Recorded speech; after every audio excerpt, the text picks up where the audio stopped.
Ladies and gentlemen, please stand for the Louisville alma mater.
Ladies and gentlemen, at this time we ask you to join us in a time of celebration.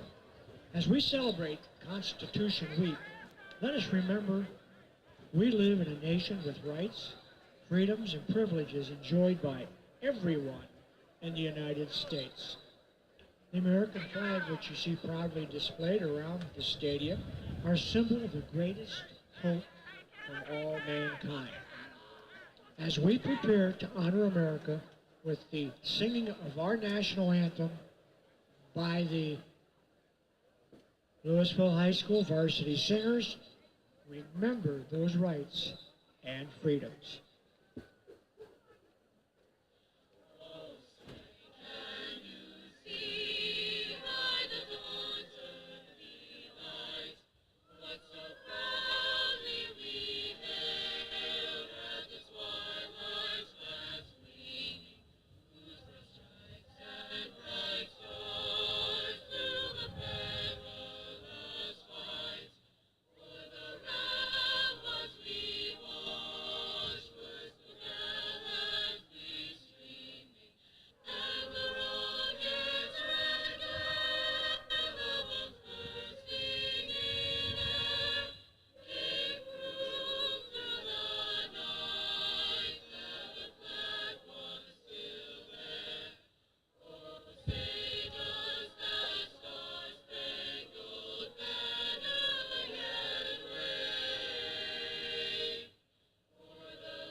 to give a big Louisville welcome to the Perry Panthers this evening.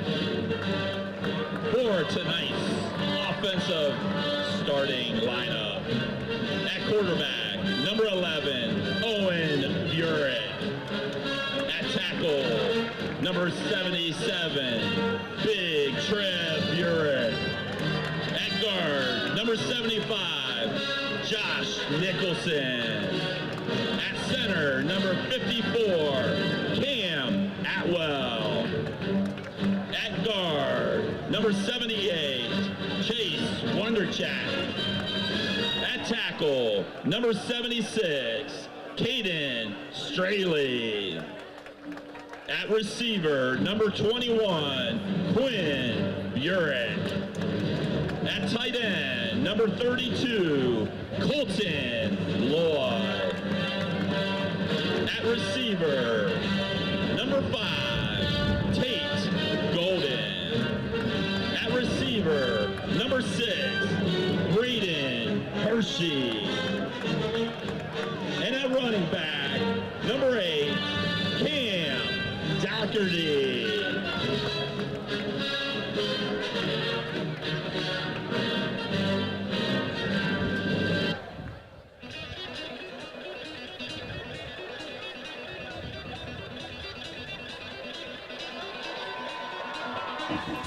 Welcome to Louisville Stadium for a Week 6 matchup by two traditional Stark County powerhouses. The Perry Panthers come to Louisville Stadium, visit our Louisville Leopards. This is Mac Aljancic alongside former Leopard lineman Corey Street. Corey, glad to have you part of Straggett Media Broadcast. Hey, happy to be here. Happy to be here. Looking forward to a good game. Corey is the son of Ted Street, who is probably one of the big fans of Straggett Media. I always get texts. He enjoys our feedback and for some reason thinks I do pretty good at my job. But can have little Corey Street, not so little anymore. Corey's a former football player, graduated in 2010. Is that right? Yes, 2009. 2009, Corey, football, basketball player, and he was one of those big uglies up front, making big holes for and protecting the likes of Neil Seaman, and who were some of the... A lot of talented guys. We had Bobby Swigert was a year younger on those teams. Johnny Minster, Tyler Jones, Brandon Matty. We had weapons all over the field. Special tradition of this, the 2000s and the Leopards under first-year coach Chris Kappas, hoping to head back in that direction. Right now they're 1-4. Got a victory over Zanesville in week 2, but have struggled since Federal League play shown up. Lost North Canton in week 4, and Lake took it to them 49-0 last week. Corey, what do you think are some things? Obviously, the Leopards aren't where they're at. I think this is a year where they're trying to build momentum in the program. What are some things you think they need to focus on, and what do you think Coach Kappas wants from his team tonight? Yeah, tonight I think the big focus is going to be taking care of the ball, and on offense being able to get some first downs, get the ball out of the quarterback's hand quick, and just be able to avoid those big plays. So just being able to control the ball a little bit and build some momentum and hopefully go from there. Yeah, Perry, well known for the wing tee. They've run since the Keith Wakefield days. Coach Wakefield came in like 1981, coached them off and on for 30-plus years. He's no longer head coaching. He's retired, but the Panthers still maintain that wing tee tradition. They want to be physical, and it's important for Louisville to step up front on the line of scrimmage and match up with them. Yeah, Perry's been able to run the ball for a long time. It's going to be important for us to be able to secure guys in the gaps, make solid tackles, and just stay with it. Yeah, and where Louisville's been successful in spurts this year, and their win over Zanesville, and spurts in second half against North Canton, first half against Northwest, when they've been strong up front and maintain the line of scrimmage. Unfortunately, as football players, it's demoralizing when you're giving up 5, 7, 9 yards a pop. You just can't get those sticks turning the other direction. For sure, and this is a meat grinder of a schedule. We know that. And so it's just going to be important to just hang in there around the line of scrimmage, be solid, making tackles, and see where we go from there. Yeah, the Leopards have some injuries from last week. So Cooper Rice, their leading, I'd say, defensive back, he has 4 interceptions on the year, including 3 against Northwest. He is out, it looks like, with an ankle injury. Cyrus Wright up front, I believe, is out this week, along with Brady Hawk, I'm sorry. So there'll be some other guys having to step up and fill in, and that's unfortunately part of football is, as Coach Urban Myers used to say, next man up. Yeah, and that's not even mentioning somebody like Andrew Corona, who would be a solid piece of this team if he was able to play this year. So Leps are banged up, but hey, no excuses. It's time to get after it and see what we can do. So the Panthers are going to kick off. Looks like we got a little bit new guys back deep for the Leopards. Looks like Braden Elder and Tate Golden. There you go. Tate Golden. So a couple new guys back there. So Coach Kappas maybe trying some different lineups here to get a little spark. And obviously adjusting to injuries. So beautiful night. One thing somebody pointed out, we haven't been the best Leopard season win-loss wise, but it's been a beautiful season so far weather-wise. Weather-wise, been a 10 out of 10, that's for sure. The kickback, Elder is going to take it right in front of the goal line. Drops it twice. And hold on to the ball. Touchdown Panthers. And I think I'm watching Monday Night Football, Steelers and Browns there. Not how you want to start a game. Well, tough break. Got to grab that ball first. See how the Leopards react here. Yeah, really nice kick there. Yeah. You got to think almost in high school, that ball is going inside the 5. Might as well just let that thing go. Yeah, Huggins, who kicked off, is hitting the extra point. That's a perfect kick. You want to kick it to the 1-yard line and let your defensive try to pin you back inside the red zone. So the Panthers with a very quick 6-0 lead on the defensive end. How often do you see a kickoff team score the first points of the game on the first play of the game? Not often, Matt. Not often. That is one I don't know if I've seen before. So let's hit a reset button with the 7 at the bottom of the scoreboard. As Coach Kappas got to regroup his troops. And that's where, this is just where you got to man up. Got to handle adversity. That's right. Hey, nice thing is you don't have to wait very long. You get to go right out and try it again. There you go. So we got Gabe Stouffer's now in for Braden Elder. Back there with Tate Golden. And that's what a case too is just sometimes you try to run with it before you catch it. We've heard that, run with it before you pick it up. So Huggins set to kickoff again. This 40-yard line. Leopards in the all-navy look, the Columbia blue trim. What was your favorite Leopard uniform combo? Oh, no doubt. Navy tops, Columbia pants. There you go. The Columbia. I've always thought in theory that's nice. It just never worked out for me. I like the all-white. You know what? I really like the Columbia blue jerseys with the white.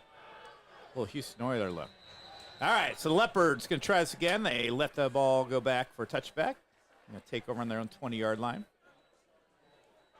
We'll see who we got up front there.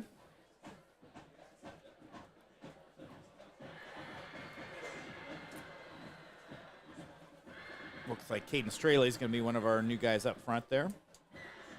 Colton Loy, I see, out there. He hasn't been starting on offense. Defensive starter. Looks like Colton's going to be playing the slot. Owen Burek in the backfield, side by Cam Doherty. First snap is a give to Doherty, and he's going to pick up about 2 or 3.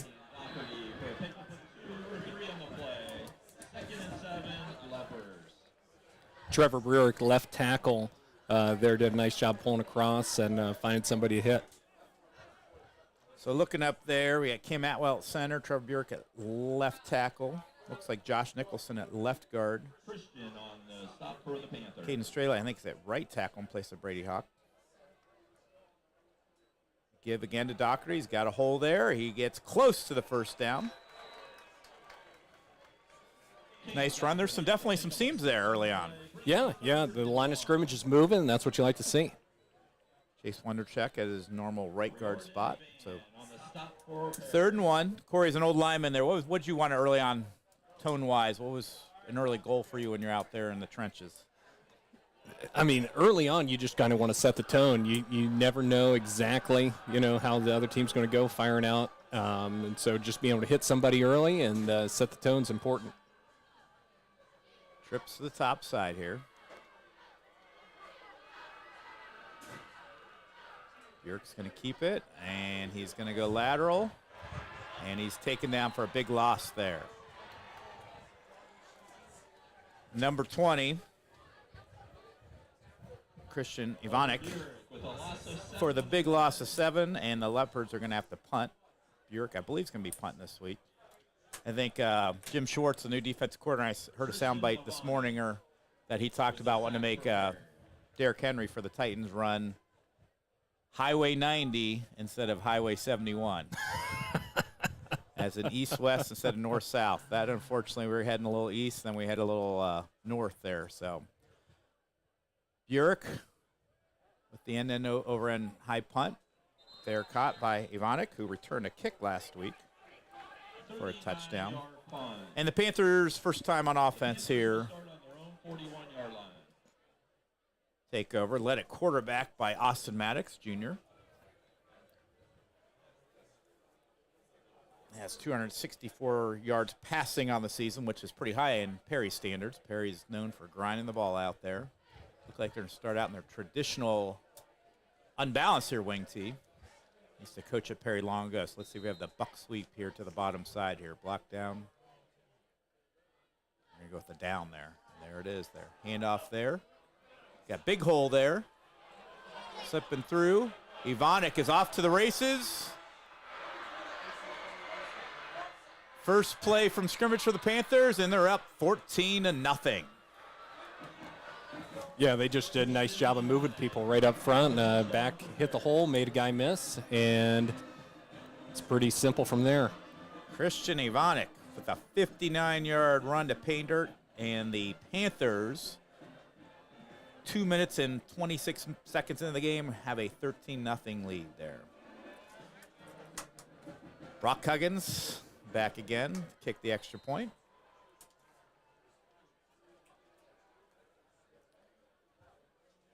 Kick is up, and it's right through. So with 9:34 left in the first quarter, it's Perry 14, Louisville nothing. This is the Straggit Media Network. The first quarter is Perry 14.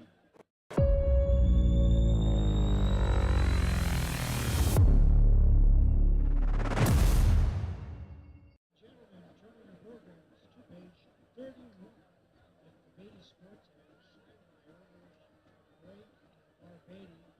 You have won a $25 gift certificate to Beatty Sports. We thank Ray and Bar for their continued support. All right, we're back at Louisville Stadium. See the Leopard cheerleaders waving on there on a beautiful night for football here. Unfortunately, it has not been very beautiful for the Leopard faithful. Perry recovered a fumbled kickoff for a touchdown to start the game, and then their first play on offense, Christian Ivanek takes a 59-yard scamper to pay dirt, and Perry is up 14-0 early on. Yeah, couldn't ask for a much better start for the Panthers, and it couldn't have gone much worse for the Leopards. So Huggins getting a lot of work here early in the game. Gonna kick it deep into the end zone. He's got a big leg. So for second series for the Leopard offense, had some nice push on first and second down. Unfortunately, he got bottled up on a third down tackle for a loss and had to punt. So Coach Kappas committed to the run in that first series. Let's see what we do in series number 2. Yeah, nothing wrong with the run. First couple plays, we got some movement. It was just they brought a lot of people, had some penetration on third down. So let's see what we can do here. See their traditional receiver lineup: Braden Hershey, Tate Golden, Austin Wade, and a picture is worth almost 6 points there for the Leopards. To quote one of my all-time favorite announcers, Dick Enberg, oh my. And he usually uses a little different tone when he would say that. So Perry takes over on offense on the Leopard 2-yard line. I was just glad you didn't go to Bob Uecker. Just a bit outside on that pass there. Unfortunately, pressure rolling out there. Austin knocked away. Great play there by Ty Palmier. Yeah, he did a great job breaking on that ball there. All right, one play at a time, right? One play at a time. How do you eat an elephant? There you go. One bite at a time. That's right. I have not had dined on elephant. I wonder how that tastes there. Probably I'm going to say it's like chicken. All right. So 2nd and 3 there. Panthers a rare first down pass. Mack's going to keep it, and he goes untouched into the end zone. Touchdown, Maddox. They sealed that edge, and that was it. All right, so with the clock running, which it shouldn't be, we do not have a running clock yet, but unfortunately we're trending that way. Panthers are going to go up with just under 3 minutes of the game, going to go up 3 scores and looking to make it 21-0 here. As we said, Leopards really hurt by injuries, and I'm sure emotionally down with where they're standing, and obviously this is a terrible start. And Perry moved there on the left side. All right, we'll take 5. Speaking of take 5, you ever had a take 5 candy bar? Yes. Pretty darn good. You know, they have the pretzel in it. They right? have the pretzel. Yeah, anything with pretzel and chocolate, you don't have to sell me too hard. You may hear some unique references tonight with a 20-0 lead here, 2 minutes and 58 seconds into the game. On homecoming night here at Louisville Stadium. Yeah, it was great. Shout out to my nephew, Kane Johns. There you go. Sophomore escort. Huggins kick. Right down the middle. And it's 21-0 here at Louisville Stadium. We're at we're in the Thomas family press box. And as we said, how are we going to react? We've reacted poorly so far. A phrase I've used with my middle school basketball teams is don't be typical. You know, the typical thing is here, just mail it in. Just watch the clock. Got to play one elephant bite at a time. Use your quote is just get victories on each play. Mow your own grass, as your former coach Paul Farah used to say. That's what he said. And what's mow your own grass? Give us the analogy there. Yeah, mow your own grass is, there's 11 guys on each side of the ball, and you got to do what you got to do. Take care of just your one job. You know, you can't do 2 guys' jobs or 3 guys' jobs. You got to do your one. So that's mowing your own grass. If everybody mows their own grass, the lawn gets taken care of. There you go. So, and you know what? For the Leopards, there's a lot of opportunities. I know Coach Kappas is looking for men that are going to be tough under fire. Different guys are going to get opportunities. And I don't know Coach Kappas well, but since he's a coach and a successful coach, he's looking for guys that are going to give a full effort, going to have a great attitude, and they're going to set the tone, and they're not going to settle for losing. Yeah, whether it's on the scoreboard or a play at a time. I mean, this is a guy who was a defensive coordinator going into Alabama, playing Nick Saban last year. Yes. So he knows what to expect, and it's up to our guys to keep working and live up to it. So Burek and Doherty in the backfield again. Burek's got looking to hit Doherty on the out. Doherty catches it. Gets upfield and gets close to first down. Gets about 7. Uses stiff arm, unlike Deshaun Watson.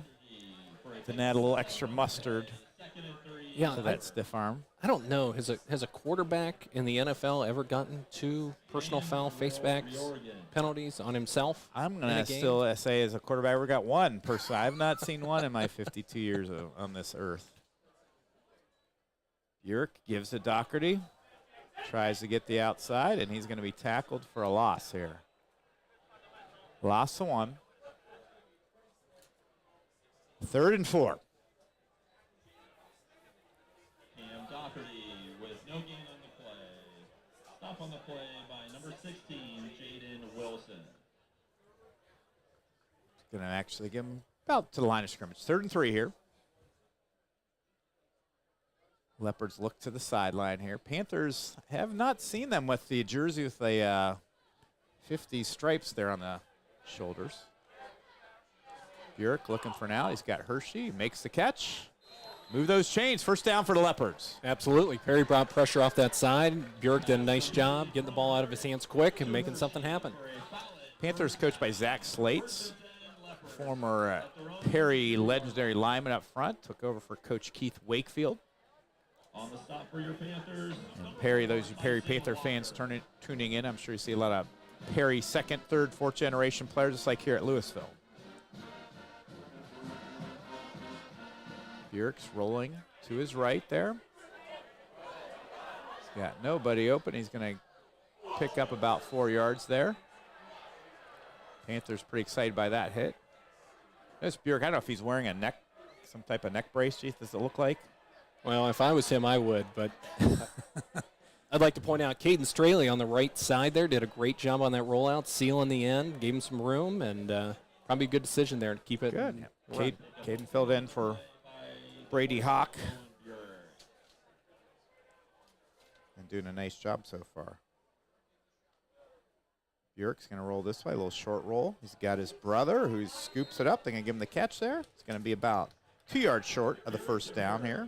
It went down, made the catch. Nice job. 3rd and 1 for the blue and white. Got some substitution. Carter Deem comes in. Colton Loy.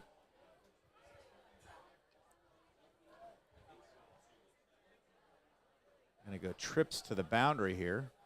It's like even an unbalanced quads here. It's a chance to run a little quarterback Keep. body left. Yep. Good seal Get there. upfield. Burek's got a seam. He's got some room, and he steps out of bounds there. Yeah, he liked the Picking different up some- formation, being aggressive. Yeah. Perry in their traditional usually put your strength to the field side when it's on the hash. So the Leopards overloaded and use the extra man to move the chains there. Inside the Panther territory now for the first time tonight. 6:32 and counting here. Leopards trailing 21-0 on a series of miscues and big plays by the Panthers so far. Ken Atwell snaps it back. Burek's going to roll out again. And he's going down for a 5-yard loss. Yeah, just a lot of pressure there. Number 63, Jonathan Clintworth, gets the sack. And the Leopards, one thing, obviously you got to throw the ball at times. Leopards struggle when they're behind the chain, so we got to make a play here. It's part of the growth process here, the Chris Kappas era here. In week 6 of the 2023 season here. Burek, a little quick bubble screen there to his brother Owen, and that's going to pick up about 2. Yeah, Third. Perry defended that well. Perry's always been a sound football program. The Federal League demands that if you want to keep your head above water. Right now the Panthers are 2-3 on the year. Beat Canton Central Catholic week 1, 42-25. Lost a tough one to St. V's, who's 4-1, 16-14. Dominated the Euclid Panthers, who my father graduated from back in 1960. And Robert Smith graduated in 1989. Deep one up there to Tate Golden, and it is almost picked off. Pass intended for number 5, Tate Golden. Yeah, ball just hung up a little bit, but I'd like to see the line did a pretty good job picking up pressure there, and nothing wrong with getting the ball down the field trying to make a play. Kyson Walker did a nice job in coverage there, so 4th and 14. Probably going to see the punt team. Yeah, Perry last 2 weeks have not been good. They got rolled by McKinley 44-6, and then Jackson, their rivals, handled them 49-14. So obviously Coach Slate's off to a really good start here. Oh. All right, so Burek's going to throw it up, and had a shot. Panthers take over at the Leopard 49-yard line. You know, that was good to Owen just get the ball out of his hands there and save about 20 yards. Yes. All right. So Leopard defense Been out there for 3 plays, gave up a 59-yard touchdown untouched, and gave up a 3-yard touchdown untouched. So, time to answer the bell, Leopards. Look at inside linebackers of Jacob Galbraith and Cam Doherty. I don't see Will Ramsey out there, so he must be out with an injury as well. He's been struggling with some leg injuries there. Unbalanced his side there. Quarterback keep there. He sneaks through. He's got daylight, and he's going to pick up about 8 there. Ty Palmier in the tackle. Yeah, you just hate to see it. I mean, Will is about as tough a kid as it comes. And, I mean, even from week 1, I mean, he's struggling with that ankle. And he is in there. My fault. I thought it was 44 Galbraith, but it's 34. So him and Jacob Galbraith are in there. So good to see him there, yes. Motion this way. Might have left a little bit early up front there. Throws a nice out pass. And it's going to be a first down. Nice pass from Maddox to Adric Simmons. And the Panthers chucking the ball around here so far. Gage Stouffer on the stop for Louisville. Here our PA announcer, Tom Siegfried. I think well known in the Louisville area for his PA announcing, right? I don't know, does he do anything else? He teaches history, I hear. Yeah, I'm not sure what else. All right, 45, I think was the play we called back when I called it Perry there. Well, slot leads up there. Yeah, Tom Siegfried, longtime Louisville basketball coach that both Corey and I both coached under. I'm still coaching under. Corey, now tell us a little bit, what are you doing nowadays in your educational career? Yeah, after 7 years at Louisville, teaching government and kindergarten, I moved on. I'm the primary school principal at Tusky Valley Local Schools. And so this is my 5th year. Fifth year down there. 5th year down My there. Goodness, Yep. traveling down to T County. We got a timeout of play, and we're going to take a quick timeout on the Straggit Media Network. Hello, I'm Tanya of Thomas Dental. Would you like to improve your smile? Maybe you think you're not a candidate. Here at Thomas Dental, we can offer you dental solutions from professional whitening, braces to full mouth restoration with payment arrangements for almost any budget. At Thomas Dental, you have access to a dentist 24/7, from routine dental visits to emergency dental care. We're one call away when you need dental help the most. All right, we are back at the corner of South and Silver. 3:20 left in the first quarter. Panthers up 21-0 on a recovered kickoff. A 59-yard TD run and an interception return that was capped by a 3-yard touchdown run. Nice tackle there by Jacob Galbraith, who I mentioned before there. Yeah, Close to the first down. Go ahead. did a nice job staying home on the backside. For the Panthers for 2 yards. A lot of these guys like Galbraith, a junior, a lot of juniors, a lot of sophomores out there. Cutting their teeth, painful cutting their teeth, unfortunately, tonight here. A little taste of Federal League football once again. Week 3 for them in the Federal League here. Hoover Vikings, Green Bulldogs, Perry Panthers. Next week we head to Glen Oak. Give to the big rumbling fullback, number 22, scampers in from 18 yards. Connor Shepard, and that's going to make it 28-0 Panthers.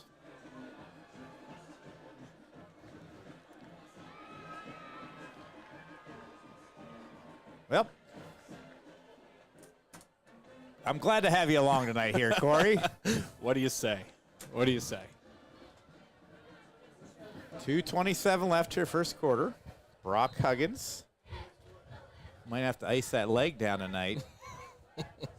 Hop in a halftime whirlpool as he boots it through here. Well, as we were seeing there, we came back from the last break looking at the student section. We're going to be talking, like I said, some unique things. All right, so on the Perry side, I was actually walking the stadium today, and some of the Perry girls were just getting out of the car, and they were going with the, what do you think that is over there, Corey? Can you see? Yeah, I would go with a neon or an 80s theme. What do you think, Mac? That is, according to, oh, I see a Richard Simmons there. That is definitely the 80s. Though I told the girls, I said, not to burst your bubble, but neon was probably in for about 4 months when I was in 8th grade back in about 1984, 85. But That's it's your time. What about the leg warmers? The leg warmers, kind of a little overrated too. They're not used as much. That was a small window there. Mullets are a lot. Actually, not even mullets. The curly backs for you 80s people there. Hey, so when you played for Coach Tucci, what was in? What was what? What was in? What was in for Coach Tucci? what Taking charges and what should they be being wearing? up there. So it's a good question. We had Coca-Cola watches for a while. Kind of long, like I said, long in the back. The women, the girls, you had the big puffy hair with the hairspray, the high bangs, little poodle ball on the front there. Feathered hair was still kind of hanging around. I had my mom's bowl cut back in middle school, junior high, I should say. Luckily, that got phased out when I made my first trip to Ian's Clip and Curl. My mother, so a lot of you know Joni Aljancic, a phenomenal teacher, a wonderful mom, a great city council person. Her weakness is beautician, barber cutting skills. I love you, Mom, but Everybody's got to have something. even her bowl was a little crooked. But I do give the kid a Richard Simmons look there. That's pretty money there. Richard Simmons, knowing your history. You're in history. You probably That's tell right. a little Richard Simmons history there. Grooving to the oldies, I think, was There, the that was VHS in our house. All right, Burek back under center, high snap there. He's going to keep it there and shuffle through, breaks a tackle, makes a little quick slide there, and he's going to pick up about 5 there. Yeah, I mean, snaps a little bit off, but other than that, getting a decent push. Yeah, Leopards have been getting some good first down plays, getting some good push up front. Just some miscues, turnovers. Now, all right, high snap again. Give to, I believe that's Owen Burek, or is that, let's see who that is there. Yep, Owen, the young sophomore. Gets his first carry tonight. Leopards get another first down. Like we've said since early, unfortunately, in this frustrating game, got to keep looking for small victories. Victories for each play. Leopards trips to the short side to your bottom of your screen. Another give to Burek, and he's going to be pushed back there. Jonathan Clintworth, we said before there. Dominic Scott. Dominic does some dominating there, and Leopard's going to face a 2nd and 11. I want to thank our production pair for tonight, Rob Johnson, Leopard band legend, Jake Taggart, another Leopard lineman, dominating up front. Did you guys get to play on grass there, Jake? I know, yeah, these guys, they got to be true hogs there. Corey, did you ever? You didn't play in this? Did you play in the stadium at all? Either of you? No, Jake? No, you did. Jake's class of what? 2011. All right. Burke scrambling out, and he's sliding, scrambling. Oh, wow. Keeps alive, gets the corner, and great job by making something out of nothing. That's the Nick Chubb Award for turning an 8-yard loss into a 1-yard gain, but we do have a yellow hanky out there. I don't know if it's going to be legal man downfield. Let's see. Does the NF Panthers going to decline the penalty there? Guy has got to do some arm curls, live up to the NFL referees. That must be a mandate now. Ed Hockley. Ed set the tone. I think his son now. A lot of big arms there for those NFL refs. Corey, you're always a man that respected officiating. I remember from coaching along with you. Throwing a wheel route, and it's just over the reach of Colton Loy. Yeah, it was there. Yeah, nice little run in the streak with the wheel behind it. 32 Colton. I remember, so the Peary Panther series right now, the Panthers lead this 20-11. A great series, especially in the 1970s, the heyday of Louisville football, when the Leopards and Hoover Vikings dominated the Federal League. I think in a 12-year period, both schools won the Federal League 6 times. I think Perry snuck in a couple of co-championship. But Tom Winkhart and Joe Demery are coaches. Joe Demery for a lot of the 1970s. Leopards had some great battles with them. Nice return. We got daylight there. And Van Riordan picks up about 10 here. And the Panthers are going to take over on their own 41-yard line with 10 seconds left and a long lamenting first quarter. How was that for a little alliteration there? off the top of my head. Yeah, that was good. It's your dad, an English teacher. Son of an English teacher. There you go. And done a little writing myself. Panthers and the shotgun wing tee look there. The wing tee, because you see a wing to the top, a slot here down at the bottom. Going to roll out. Maddox scrambles, Nice. and he gets a Leopard 4-pack around him. Will Ramsey, Wyatt Smith, Jacob Galbraith, and Josh Nicholson tackle him for a big 5-yard loss. That's the end of the first quarter. It's 28-0 Perry Panthers. This is the Straggit Media Network. Hello, I'm Tanya of Thomas Dental. Would you like to improve your smile? Maybe you think you're not a candidate. Here at Thomas Dental, we can offer you dental solutions from professional whitening, braces to full mouth restoration with payment arrangements for almost any budget. At Thomas Dental, you have access to a dentist 24/7, from routine dental visits to emergency dental care. We're one call away when you need dental help the most. You like spending time with your family, but have you planned for when that is not possible? Guiley & Guiley provide affordable estate planning protecting you and your family. Our experience is your solution. Guiley & Guiley. All right, we're back at Louisville Stadium there. You can see the Leopard student section. Camo night.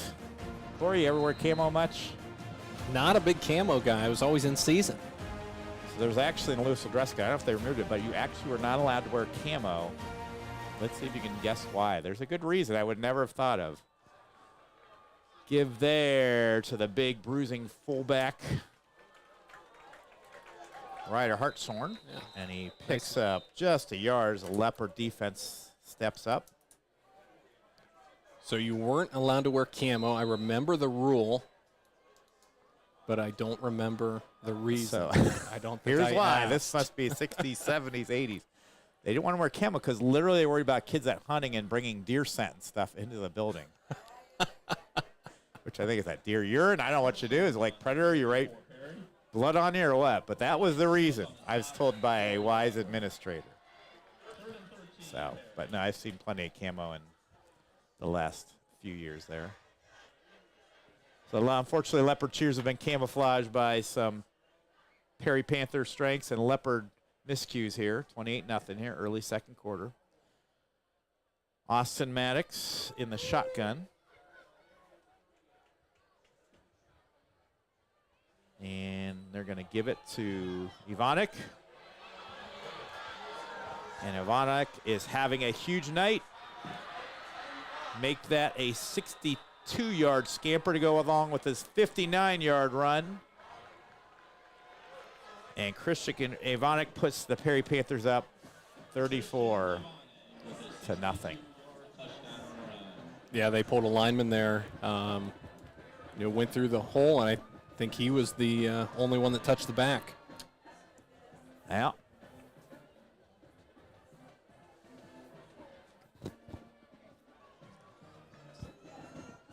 So, man's name we said a lot. Brock Huggins set the kick again.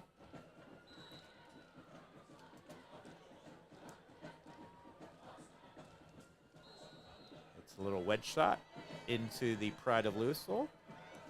And the Leopards are down 35-0. I want to thank some of our sponsors here for Straggit Media. Dr. Mike Thomas, a longtime sponsor, not only of Straggit Media, but of Leopard Athletics. We're sitting in the Thomas family press box.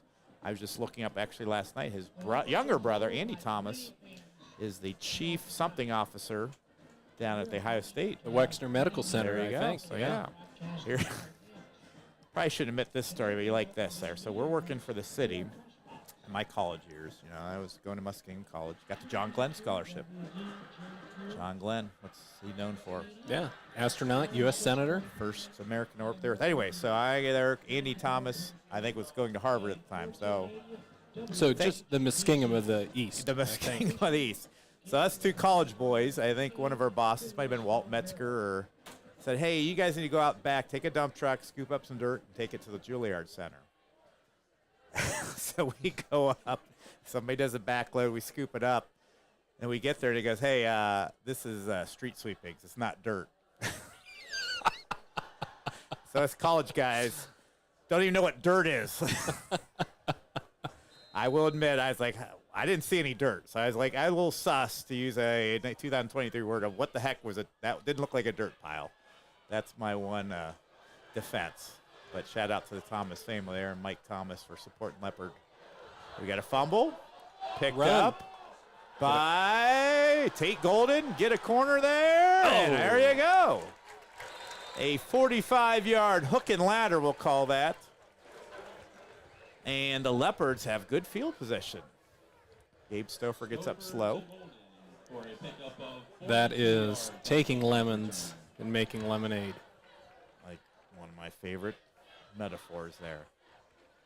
Unfortunately, right now we're sitting in a lemon tree. I was going to say lemon patch, but lemon tree. Sang by Trini Lopez for you old music fans. Ted Street, hopefully you're listening. Trini Lopez, is that right? Lemon Tree? I can't remember what that's called. Good folk singer there.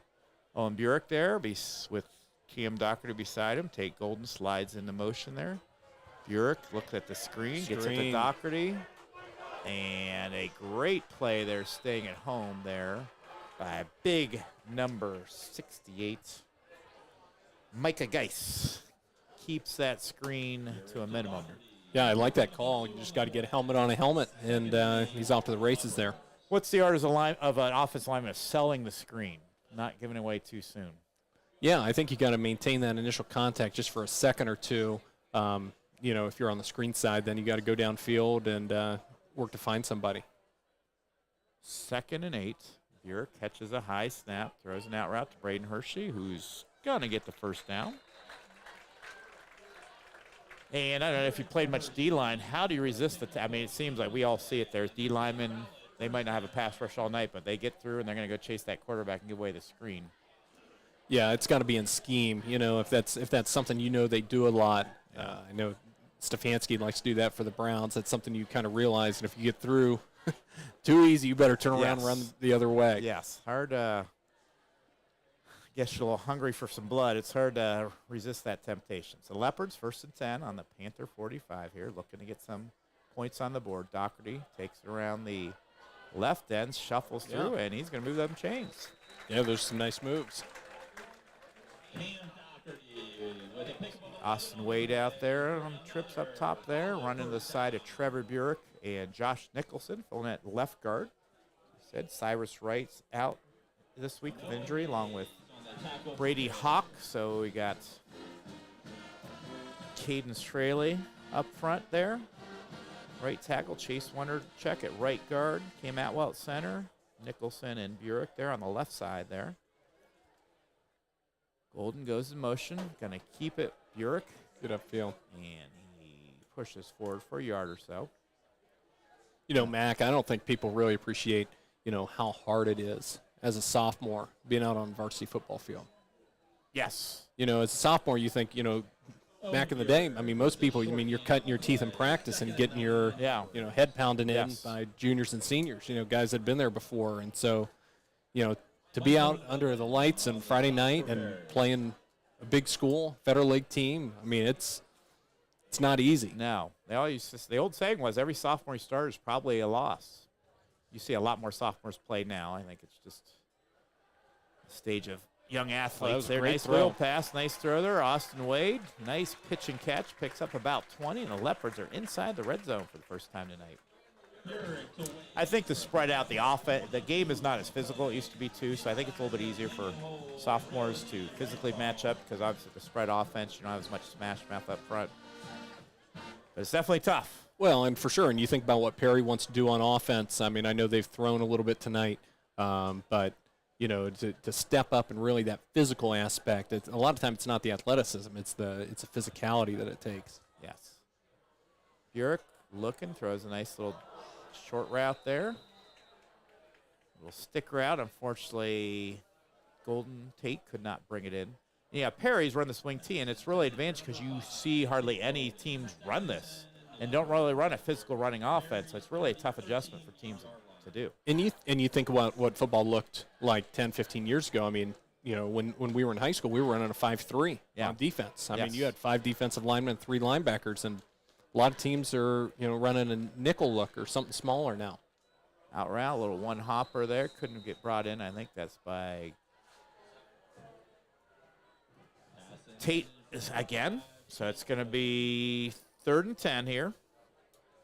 See, unfortunately, Carter Dusky on the sidelines. He injured his shoulder. I believe he broke his collarbone. So he's, I believe, out for the season here. Great job kicking, punting. He's 7th right now in the county in punting, or at least in their repository area leaders. But really his strength is just red zone, tucking that ball inside the red zone. Yeah, he did a great job punting the ball. I mean, it's just a high spiral, something you don't see a lot of. Ben Brendel, another guy's getting work up front, is out this week with injury. Corner route just misses Owen Burek. So 4th and 10. Coach probably going to go for it because I just want to get the points. On the other hand, you work your kicker in. I believe with Dusky out, I believe my nephew, Tate Aljancic, I think is my nephew. I think that's my last name. I was going to say Mac. I didn't know the Golden connection. There you go. Not the guy. Every time I say him, I'm always ready to say Golden Tate, who's former Notre Dame. I don't know if he's still on fantasy football or is he long gone. I'm not sure. 4th and 10 here. Burek scrambles. He's spun around, and he's taken down for a big loss. And the Panthers are going to take over. Great play there by Saran Vance. And the Panthers put the Leopards' biggest offensive threat to rest here with 7:40 left in the first half. Want to give another shout out to our sponsor, Scratch Restaurants in downtown Louisville. Scratch been around now, I'd say, for how many years now? Several years, 3 or 4. I'm gonna say pre-COVID, right? They're pre-COVID, probably 5, 6 years. Does a great job. Really, the downtown, and Corey's a councilman here, downtown has really transformed in these last 5 to 10 years. Yeah, I mean, it's totally different than what it was, when I was in school 15 years ago.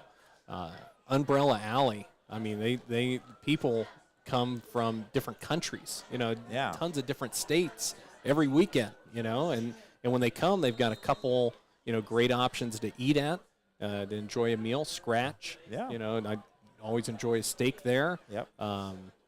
Or going to Unhitched. And that was in Umbrella Alley, brought about by Rick Guiley. We're sponsored by Guiley Law. And Rick and his wife, unfortunately, his late wife, Ray Ann. Yeah. All the way till Ray Ann to the end, they've been putting such effort, and that's really, made Louisville a destination spot. And other places, Uptown Joe's, we got Unhitched. We got the bakery now. I hadn't been to a second Friday, and that second Friday really coming on strong there. And Straggett Media, how could I forget Straggett Media when it was that second Friday? People were peering inside the windows. You had the doors open. I thought you were just saving the best in the old Leggett Bike Shop, right? Is that the Leggett Bike Shop there? Yeah, graduated Nate Leggett, Mr. Leggett there. Yeah, so the downtown has really come alive. I was amazed. Man, there was a ton of people at that second Friday after last week's or 2 weeks ago Hoover game. I mean, second Fridays, it's been a massive success. I know a lot of communities try to do it. Looks like a hold on the outside there. Nice tackle there by Braden Hershey there. Yeah, you know what I was amazed with? There's a lot of people there listening to, I forget who is, I can't remember who the guy last a long time, Stark County group or Northeast Ohio group. But anyways, playing a lot of 60s, 70s, but a lot of people dancing. Yeah. Thought I saw your mom dancing. She did. I think she wanted her son to do that, but it was a little late in the night there. A lot of cutting a rug there. Very impressive. Yeah. Food trucks. Food trucks have been great. I know they partner with St. Louis Church, have the farmers market over there as well. The Journey band was there. I mean, I think we had, well over 1,500 people downtown, which is great to see. Yeah, Larry Collins was a big part of that. Former city manager. Tom Pukish, another city manager, really done a lot of good things. Well, great, almost a great catch there. Maddox trying to connect with Kyson Walker. And obviously the council, a lot Longtime councilman like yourself. How many years you been on council now? 6. 6 Just years coming up there. on 6. And, what we're really looking forward to is Brock Hutchinson is our library director, the Louisville Public Library, finally be able to build that new building in Metzger Park. Metzger Park, really. I mean, really that southern end of town now really become kind of a campus there. Well, and if you look, I mean, you think about Sippo Lake or the park over in Jackson by the schools. I mean, Yes. that concept of a library in the park is something that's been done well before, and I think it's just another great addition to Metzger Park, especially being so close to our schools. Hopefully something families can utilize. Christian Ivanek is taken down. Unfortunately, I think he is down. Hopefully he pops up. He's had 2 huge runs tonight. Yeah, I appreciate a lot of that, not only by the taxpayers, a lot of wise grants, the library using their money they've raised through the years. And For sure. We've taken advantage of state budget, I think, 2 different $250,000 grants to help pay for that Metzger Park improvements. We've added soccer fields with better drainage. The tournaments have come in on the weekends, as well as there are baseball fields that are going to be going in over by the library that has a shared parking lot. So it's good to see, multiple different organizations working together, for the common good of the 44641. there you go. Gabe Stouffer takes the fair catch. So with 6:11, we're going to take a really quick break on the Strygate Media Network.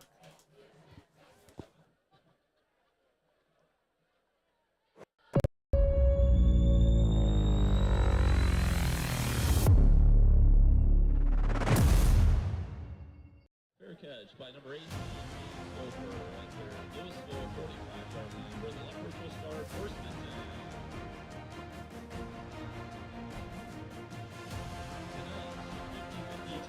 All right, we're back at Louisville Stadium. 35-0, the wrong Cats. And actually, the Panther and Leopards are very close related. Let's see if you know this biological trivia.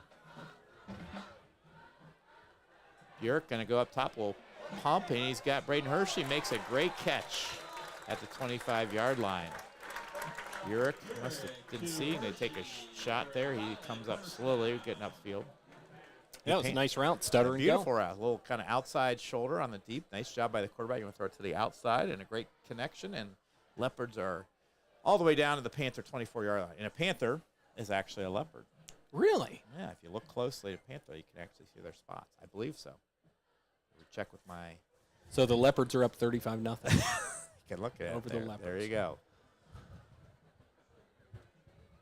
Bjork gives to DiMarzio, and he is stuffed by the Panther defensive line.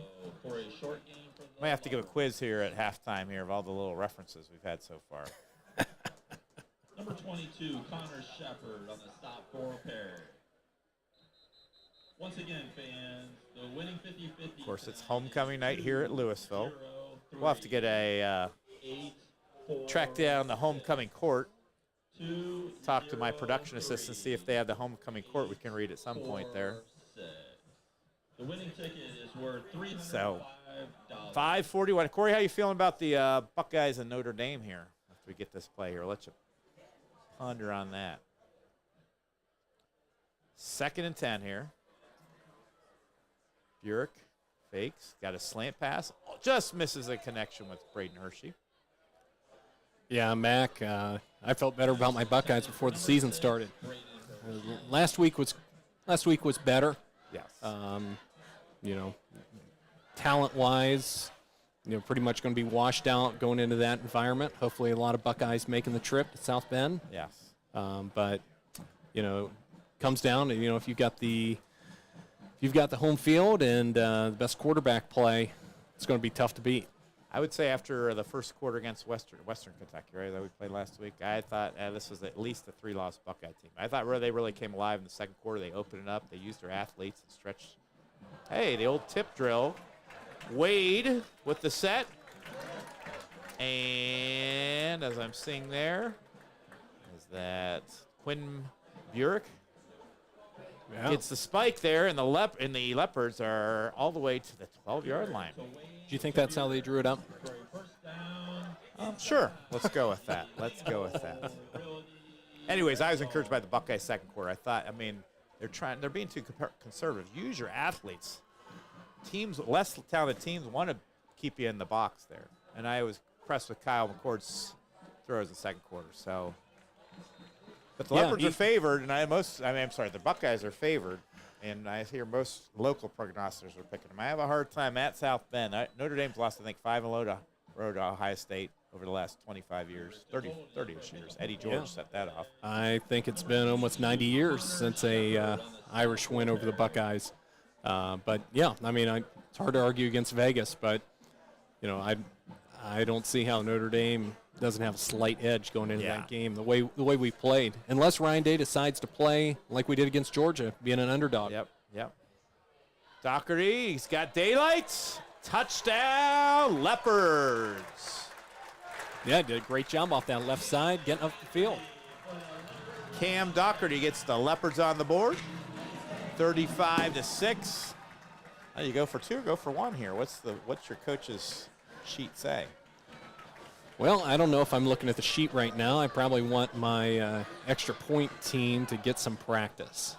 We got a lanky kicker there looking to move up to second place on the Louisville Algiantic scoring list. And he hooks one just off the left and stays tied with his uncle that's talking right now. So 4:48 left, 35-6 Panthers. We're going to take a quick break on the Straggett Media Network.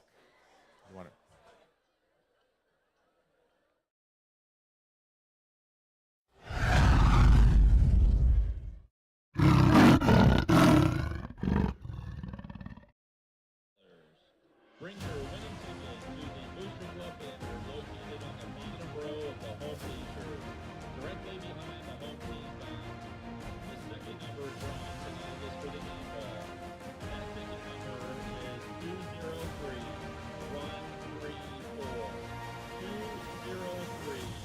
203-134. Please take your winning ticket to the You can see the Leopard faithful in their camouflage there, excited for a Leopard score there. And it is homecoming night. Corey's going to read our homecoming court here. It is. Straggett Media would like to congratulate the 2023 Fall Homecoming King, Queen, and Court. The freshman attendant was Addison Johnson and was escorted by Cohen Rogers. Sophomore attendant was Maddie Manley, escorted by Kane Johns. Junior attendant Reagan Berry, escorted by Cooper Rice. Senior attendant Taylor Dimmerling, escorted by Landon Eiler, and the homecoming queen, Brooke Heron, and was with the homecoming king, Carter Dusky.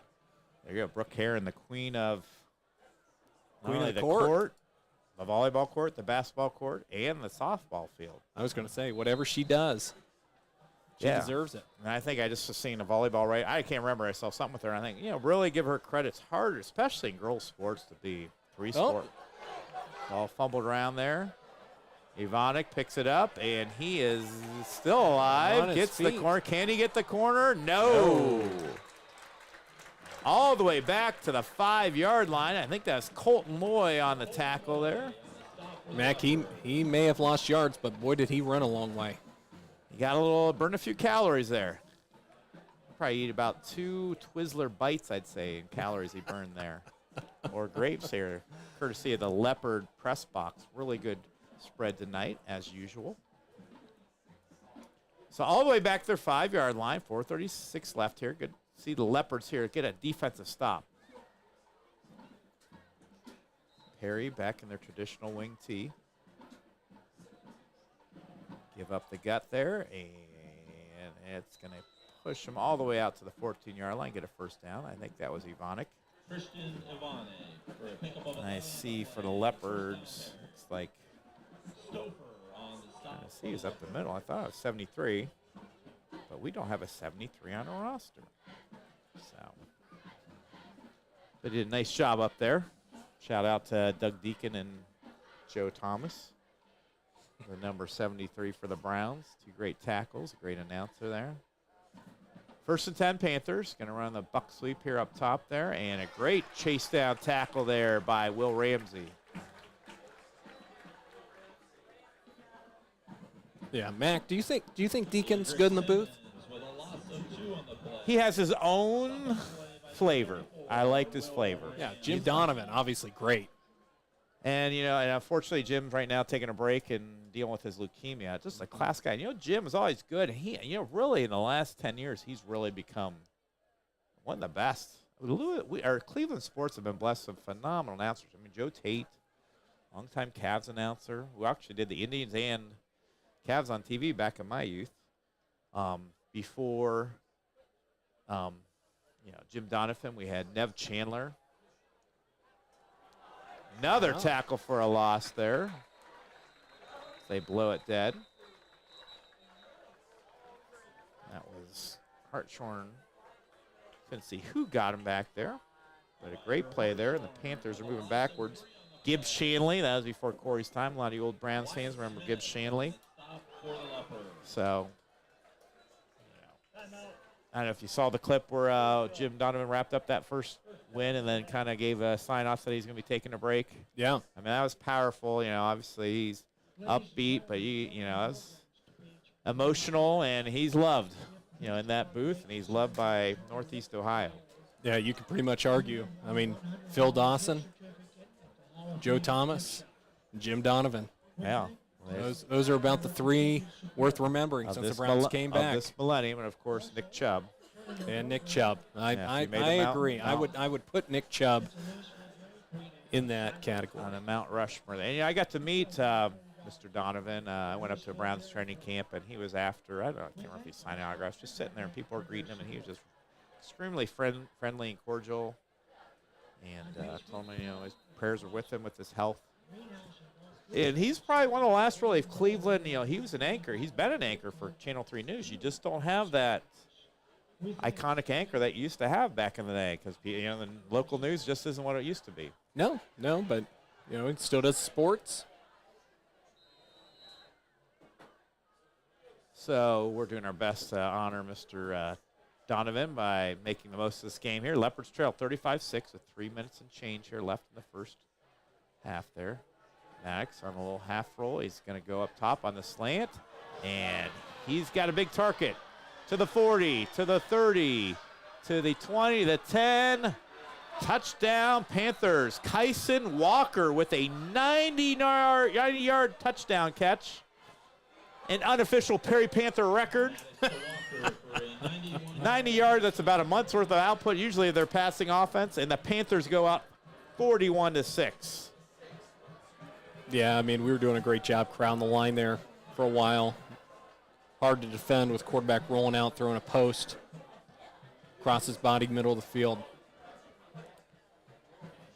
And, with your crowding up front, you put your guys on an island, and the Panthers make them pay. And I'll give credit to Coach Slates. Obviously, it's easy to throw when they're up, but when I used to coach at Perry, sometimes we get frustrated. A couple of incompletions, just keep grinding the ball. But you got to be able to pass the ball, because you're going to run into teams that are not going to let you run the ball easy. And you got to complete passes to keep them honest. So 42-6 Panthers here. 2:52 left here in the first half. Stay tuned. You'll be hearing the Perry Marching Band, followed by the Pride of Louisville. Louisville Leopard Marching Band, led on the field by director Chris Bleininger. We see the Leopard cheerleaders there.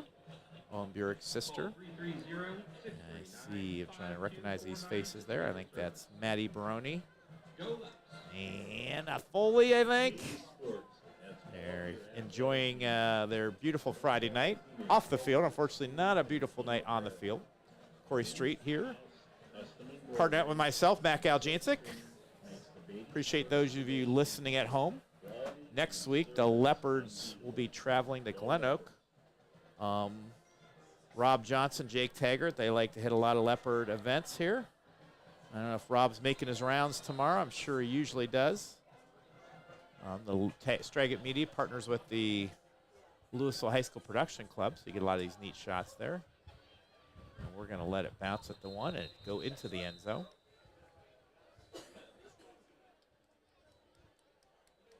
I still haven't quite figured out what's Burick wearing there. I'm not quite sure.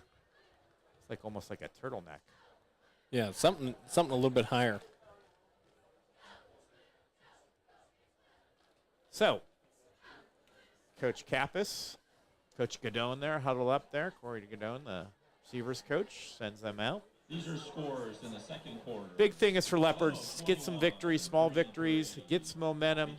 27, Hoover 14. Wrapping up the 2023 season here. We're in the second half. There's bright future ahead in upcoming years, but we got to make lemons out of lemonade here for the 2023 season.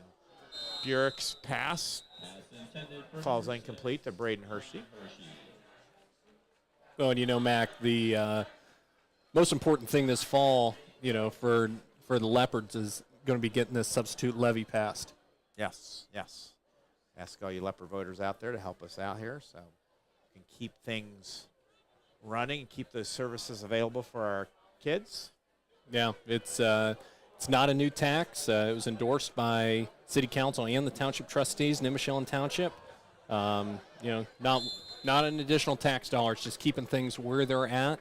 And I think it's important to point out, I think we are in the bottom out of 608 school districts in the state of Ohio. We're in the bottom 3% for administrative cost and bottom 5% for what we spend per student. All right, sounds like you had a good math teacher back in 8th grade. 8th grade, yeah, I'm trying to. Is that Mr. Frasenko? I can't remember. There you go. But yes, so we've always, I'm obviously an employee of Louisville, teach 8th grade forever there, but I appreciate the support that Louisville voters have given us through the years, and we'll appreciate their support this November to keep all the great things and opportunities we have available to our students here. 4th and 4 on their own 26. See what Coach Kappas does here. 2:23 and counting here. He's going to send out the punt team. Bjork's going to drop back to punt in place of the injured Carter Deskey. Seeing some other numbers out there. Jimmy Krylo, one of the protectors up there.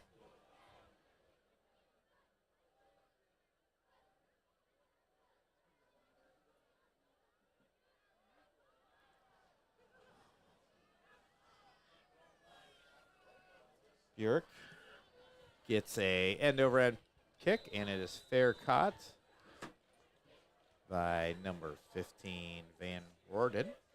And the Panthers are going to take over with 1:46 left here in the first half of a 42-6 deficit. Got a text confirmation by Theodore Street. Actually, it's not Theodore. It's officially Ted Street. Yep. Saying it was Trini Lopez singing Lemon Tree. I Had a Hammer. That's my favorite Trini Lopez song there. Jerry Frasenko sent a text. Longtime Leopard girls track coach, cross country, coaches middle school cross country now. He does high school girls cross country coach. Always listening in. Ivanek breaks tackles, gets 5 yards. Tell you what, he's a pretty nice back. Yeah. I mean, he's quick. He's powerful. And Cam Doherty on the stop for the Leopards. Cam Doherty makes a stop there. Right on the leopard head. Actually, know where that leopard head comes from? I had always heard, you can tell me if I'm wrong, that Coach Chrislip wrote a college somewhere, a small town college, to ask if we could use that logo. It's actually a Division I college in the East. Tell me. All right, in the Patriot League. I'm going to give you some hints here for a while. That's like George Washington, George Mason, the Patriot League. Big run there, and all the way down to the 30-yard line is, I believe, Carter Hartson. Let's see who gets up there. Correction, that's Connor Shepard. So we got Holy Cross in that league. It's Pennsylvania school. They're longtime rivals. This is one of the longest rivalries in college history. Is Lehigh. Lehigh, I think, is the Railroaders or something to that effect. So another L school. Also named probably after one of the key Frenchmen came and helped us during the Revolutionary War. Lafayette? The Lafayette Leopards. All right. So that's where they came. I think. And now you know the rest of the story. Paul Harvey there. Shepard pushes forward for about 6 or 7. Actually, my coach, Rick Chrislip, his first year was my senior year, 1988. We had the Navy helmets, and that's going to be halftime here. We'll have to you have to stay tuned to hear the history of the Louisville football helmet. I'm sure we'll have stories to tell here in the second half. But that's it for the first half.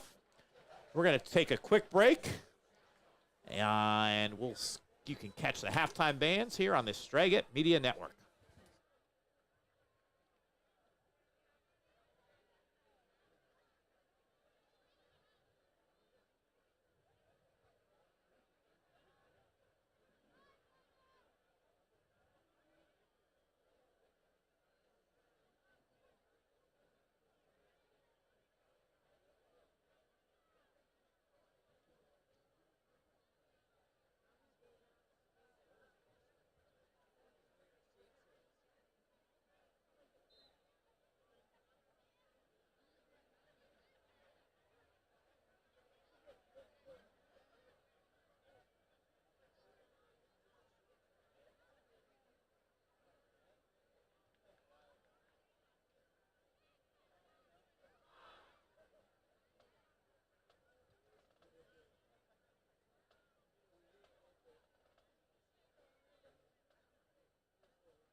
Ladies and gentlemen, under the direction of Ryan Smith, with assistant directors Karen Martin and Joe Sterling, percussion instructor Darren Good, and auxiliary instructor Madison Nusick, and led on the field by field commanders Elizabeth Furco and Marley Ward, we proudly present the 2023 edition of our Perry High School Marching Band.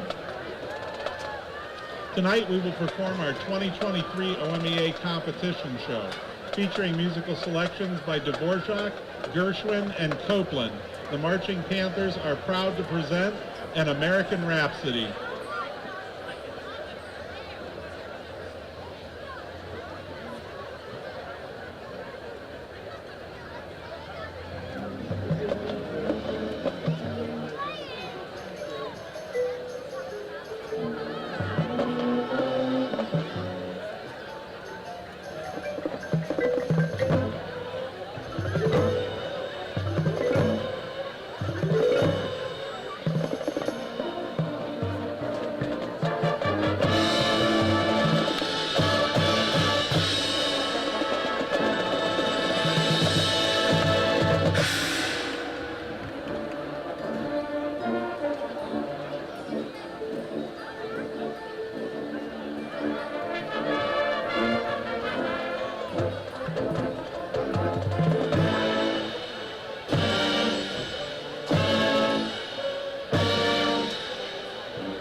Ladies and gentlemen, the Louisville High School Marching Band.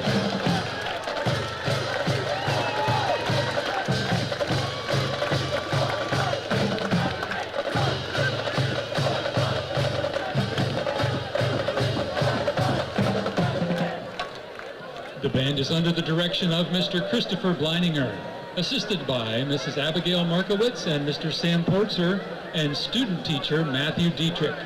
The color guard is advised by Mrs. Sarah Philo and Miss Carrie Ann Hardman. Percussion instructor is Mr. Justin Severns. The band is led on the field by drum majors Morgan Callan and Riley Tipton.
We would like to begin our halftime show this evening with the closing movement from our competition show. Soloists include Landon Moser on baritone and Josie Rigdon on trumpet. We also feature a saxophone trio consisting of Rebecca Barch, Morgan Callan, and Addie Thorne. We are excited to present Movement 3 of Blackbird Set Free.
We'd like to continue our show tonight by playing a hit song released in 1969 by the Jackson 5.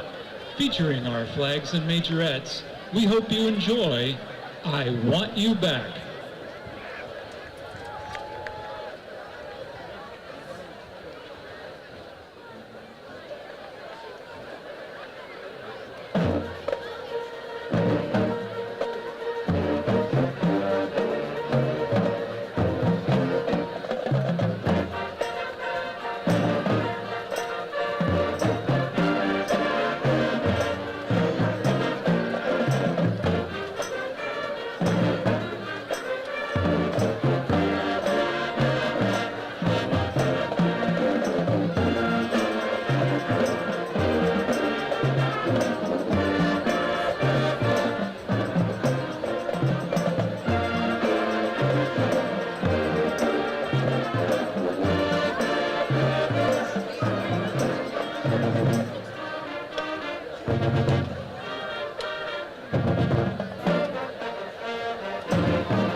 Ladies and gentlemen, the pride of Louisville.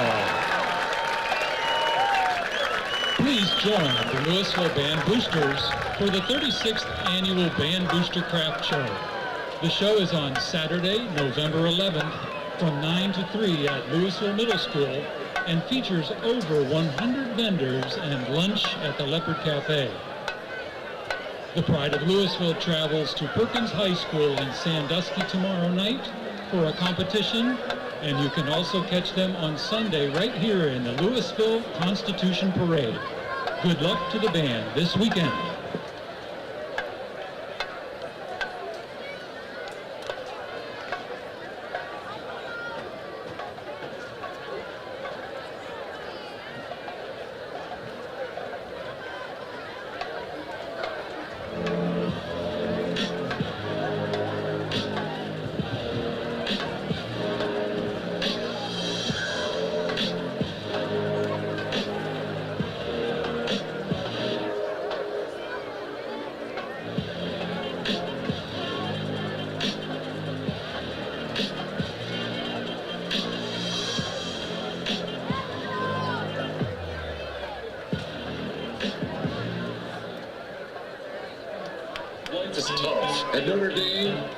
State and in my life thereafter, I've had to walk through situations that were as challenging as it gets. A large part of my ability to overcome the challenges were the determination and toughness I learned as a Leopard athlete. Your challenge today is tough. They want to push you around and take what's yours. Fight hard and rise to the challenge to show yourself that in years to come, that as your life gets hard, you'll have the intestinal fortitude to overcome.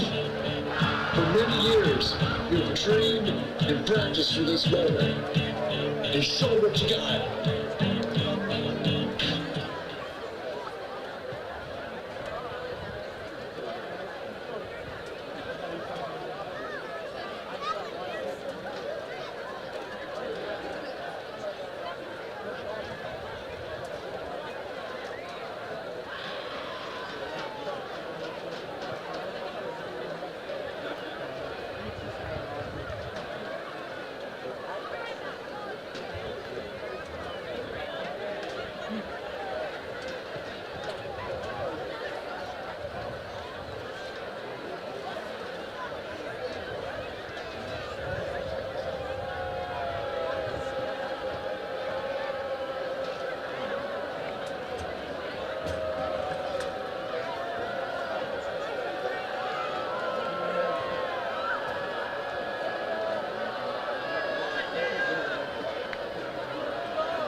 Hey, we're back at Louisville Stadium.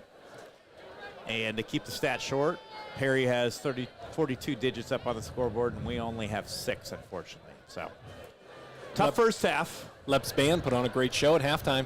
They did. I think they got the W. Yeah, it was a clear win. Everybody survived the famous guillotine again. Tate Aljansic kicks a little wedge shot out to the 20-yard line. Running start there. And if I find my old man glasses, Adric Stouffer takes it back. Adric Simmons, I'm sorry. Wrong. Stouffer's on the other team. So 42-6, start the third quarter here. Be a running clock right now. OHSA put that in, about 4 or 5 years ago? Basically, if you're up 30 or more in the second half, the clock runs, except for really change the possession in quarters.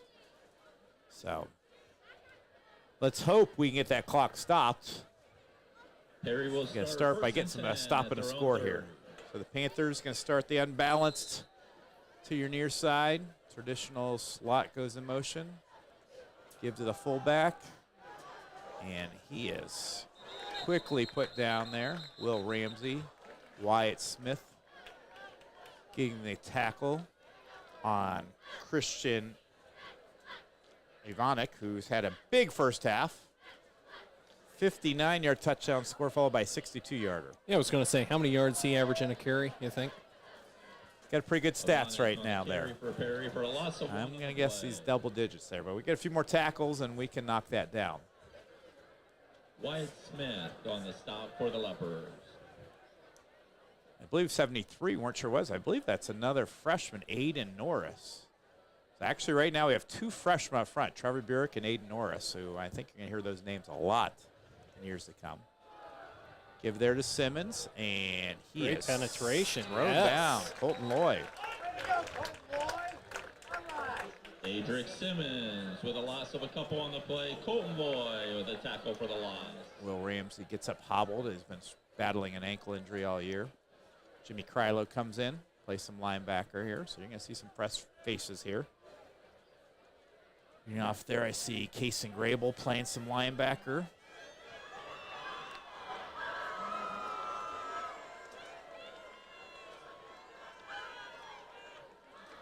So 3rd and 15.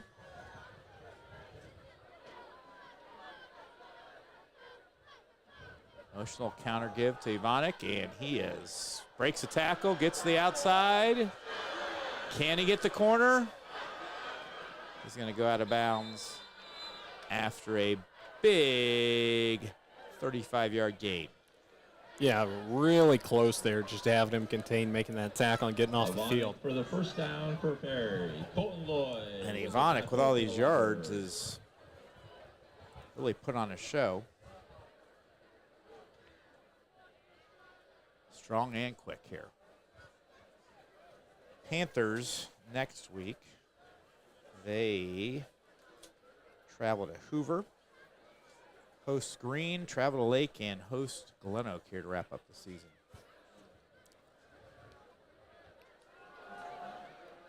Ivonic pulls forward here, and we got a special guest with you.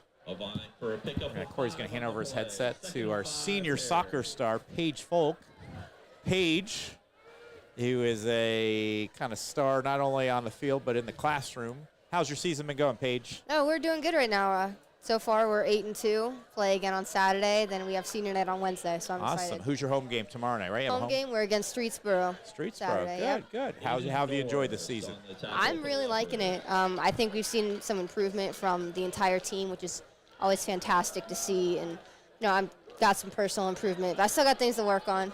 Good. Got the rest of the season ahead. Paige is a worker. She's always working on things there. Last year, you did your first year track, right? Since maybe middle school. I forget, you're a long jumper, I forget, or high jumper? Yeah, I was a long jumper for the first time. I PR'd at 15.4, which is I was happy with. But, yeah, my little sister's the runner, though. There you go. So we brought Paige up here because Paige is a big part of a special event that the girls soccer team. You want to talk a little bit about that? Yeah, so we're doing a Kick for the Cure event, which is going to be held on October 7th at the Louisville Stadium.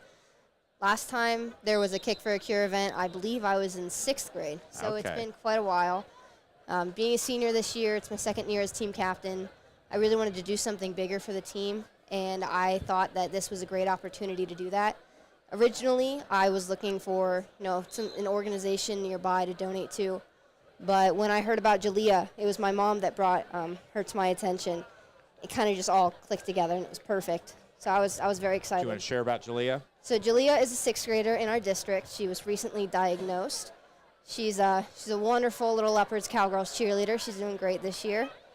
She's got so much support, which is so important. She's got amazing family and friends, which just as important. It's all for her. Yes, we all appreciate how much you and the team's doing for this. What are some things our listeners and the community can do for this event? So right now, we are currently working on getting free admission. We're not sure if that's going to happen. We've been talking with Doc Thomas a little bit about that. But it's going to be both the boys and the girls event, games on the Saturday. It's going to be, the boys are going to be at 3. We're looking to get a filler game around 5. And then we got the girls at 7. But there's going to be several raffle baskets that people can buy tickets for. And then there's also going to be a 50-50. We're selling bracelets, ribbons, and then we're also going to have a bake sale. Awesome. Currently, there is a Beatty's online shop. If you've seen our flyer going around, there's a QR code on that. It does close this Sunday, the 24th. So if you're going to support, you got to do that quick. There's T-shirts, long sleeves, there's crew necks and hoodies. Lots of stuff on there. Awesome. Paige, appreciate you doing this. Paige been a part of Fuel Up to Play 60. That's spearheaded by her mom, Josette Folk, a longtime gym teacher. Yeah. Paige even got to go to Washington, D.C., right? Be part of a summit or a council with that, right? Yeah, so Fuel Up to Play 60, which is now Fuel Up. They've kind of separated from the NFL a little bit. One of their founders was Gen Youth, which is a national nonprofit that kind of works for the same mission that Fuel Up does, educating young people on physical activity and the importance of health. But I'm on a national youth council for Gen Youth, which is I'm one of 20 students across the country. Wow. I had the amazing opportunity in 2018 to be invited to New York to speak at a gala. That's We right. raised just over $2 million that night Wow. for the program. And then last September, I was invited to Washington, D.C. for the second ever conference on hunger, nutrition, and health, Wow. which was amazing to be at. You're just a small town girl, right? Living in a big world Yeah. now, making a big impact. Well, we're very proud of you, Josette. You're a great representative for Louisville, and we appreciate your service to our community and your service to others. You have a big heart, Thank you. and I know your mom's proud of you as well. And of course, you've been a big part of Stragit Media. Yeah, I've really enjoyed it.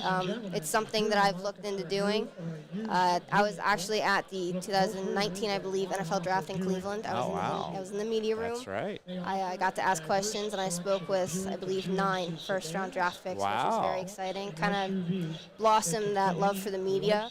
Right now, I'm planning on going to Walsh and double majoring in communications and professional writing. Awesome. Well, that's awesome. Well, thanks, Paige, for your, like I said, your service to the community and your representation for Louisville. Thank you so much. All right. God bless, buddy. All right, thank you. All right. There's Paige Folk. We shout you all out to participate in Kick for a Cure that she's put together. It's a pretty impressive young lady, huh? Tell you, that's a tough act to follow.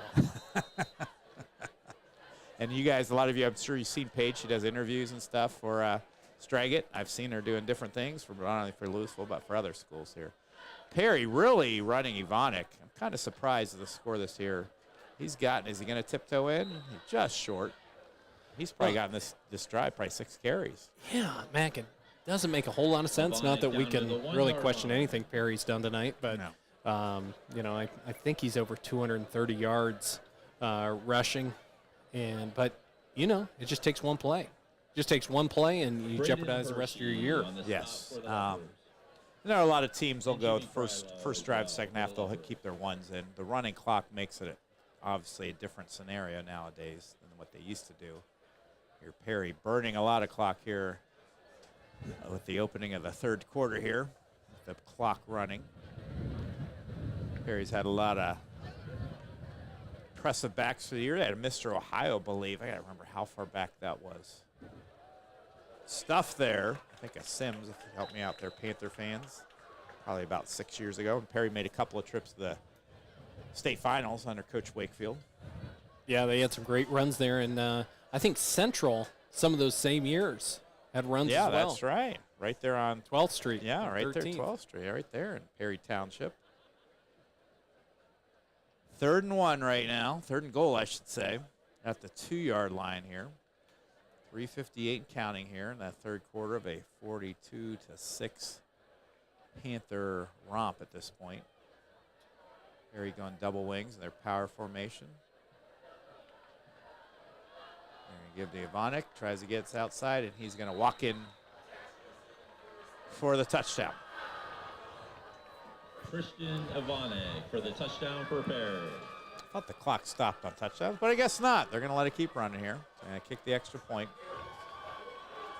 No argument here. No argument. I mean, I like the running clock, but on the other hand, this is an opportunity for younger kids to get some out on the field. So, but it is what it is. To quote 1990s NBA stars galore. Huggins puts it through here. And with 3 minutes and counting here in the third quarter, it's 49-6. Leopards losing. Leopards did get their one score. Cut to 35-6. Beatty Sports. As I'm trying to rack my brain, was it a touch? It was a nice run off the left side. There you go. By Cam Doherty, right? The person who scored. And silk screening makes the Beatty Sports tradition of quality and My awkward service pauses. Corey is not. I'm doing the set, so he's not doing the spike there. Oh, that was a set. That was a set. Anyways, yeah, we had a lot of scoring here tonight, unfortunately, by the men in black and white. Huggins set the kick here. Actually, did stop the score there after the extra point. Back deep. We got Braden Elder, Tate Golden. See what Coach does here to open up the first offensive series of the third quarter. If he's going to go with his ones or mix some backups. Elder's going to let it go back to the end zone. Talked about some of our sponsors, Dr. Mike Thomas, Scratch, So our other sponsors are, as I'm doing an awkward pause, we have Dr. Thomas, we have Scratch, we want to shout out. Guiley and Guiley, all right. All them helping Straggett Media. Beatty Sports, who's been a part of the Louisville community since the 1980s. Remember when Greg opened up that shop? Appreciate all the support they give there. Burek in at quarterback again. Throws a deep out. Tate Golden makes the catch. Yeah, nice timing there. Old sled route there. He was the medium option. Gets the first down. 38-yard line. Hopefully the Leopards can heal up some this week. See a lot of guys in, unfortunately, shorts and jerseys. Hopefully get them out for next week. Stop for the Panthers. Leopards travel to Perry tomorrow for a JV game. As Paige said, there's a home girls soccer match tomorrow night, I believe, against Streetsboro. Rob Johnson said he's going to try to cover some of the cross-country meet. I think it's at Malone. Burek throws a wheel route, and that is picked off. Number 27, Caleb Lawhon gets the interception, and Perry is going to take over with 2:12 left here in the third quarter. Not a lot of perkiness here in this announcer's voice. It's been a long night for Leopard fans, but hopefully we're laying some foundation that we can build on for the rest of this year and into next year. This was a young squad. I think they're going to have a lot of young faces out there, going to be a year older. Hopefully it's important. What are some things to grow the program here, and not only for this season but in the offseason? What are some things you think Coach Kappas wants to approach here? Yeah, I mean, this year you got to take advantage of what you got, and that's getting guys experience. You know, you just hope the experience you put guys in the best situations they can be in. Yes. And I'll tell you, Perry is an example of they hit the weight room hard. They build strength, they build bulk, and that's something that's going to be important for our Louisville Leopards. If they want to turn around, you have to invest in the offseason. You have to get bigger and stronger and faster. And I know Coach Kappas is going to be focusing heavy on that. I mean, when your X's are smaller than their O's, it's tough to get W's up there. Foster with no gain on the play. Jacob Galbraith on the stop for the Leopards. The history of the Leopard from the helmet. One of our producers, Rob Johnson, asked about the history of the Leopard. So 1988. So, all right, so Paul Starkey, the longtime coach who took over for Hap Willick in 1965. I know through the 70s he went to kind of went back and forth from a Navy helmet. Leopards had the white helmet, probably when your dad played. That's right. Went with a Navy helmet. Actually, in the early 80s, they went with just a royal blue helmet. We had Navy uniform, but we had a royal blue helmet. I don't know if Turno Sports had a discount on paint or Metzger's Hardware. Coach Stark, everybody had Leps, cursive Leps at one point on the helmet. Didn't look real good here. But we went to Royal Blues. I know my sophomore year, Doug Schwal took over my freshman year. We went with the kind of cool little L with the Leopards. Had a little leopard jumping out. We had some of you still see the old Leopard logo on the little Leopard shirts.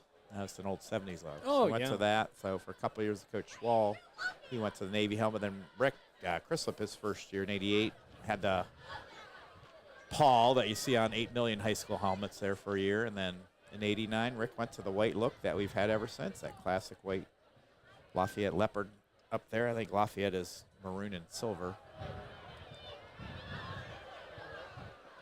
Nice run there for the Panthers by number 10, Evan Laubacher.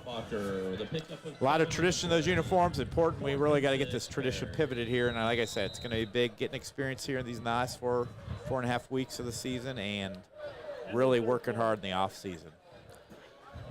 Yeah, that's huge. And I know a lot of our guys play other sports. So you got to do what you can sometimes in your own spare time to hit the weight room and put yourself in so you're in a good position for the next year. Yeah. It takes, what's the Notre Dame where they all hit? It takes a little more to be a champion. What's their thing? Play like a champion. Yes, play like a champion. But it takes a little bit more to be a champion.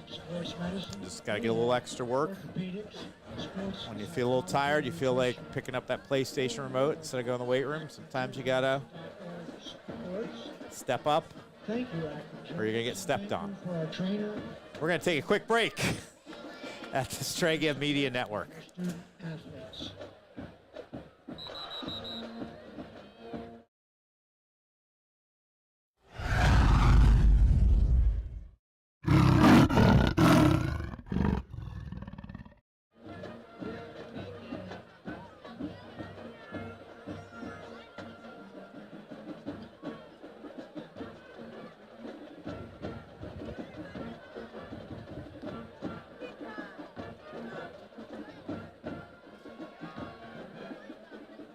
All right, we're back at Leopard Stadium here, start of the fourth quarter. Perry on offense there. Austin Sheen, shout out, he's listening. Former Leopard football and basketball player that we both coached in basketball. Both of us, absolutely.